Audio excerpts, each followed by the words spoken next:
और उसके बाद फिर क्या हुआ?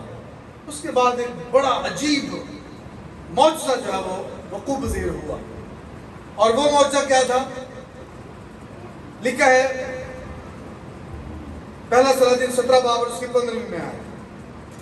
सो उसने जाकर एलिया के कहने के मुताबिक किया, उसने ईमान रखा, एलिया के कहने के मुताबिक किया। और ये एलिया और वो बेवा और उसका बेटा और उसका कुनबा बहुत दिनों तक खाते रहे, उसके सारे रिश्तेदार भी।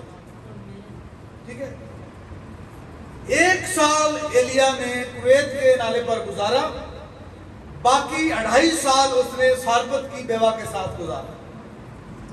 यानी अगले 2.5 साल ये यानी एलिया, वो बेवा और उसका बेटा और उसका सारा कुनबा अगले 2.5 साल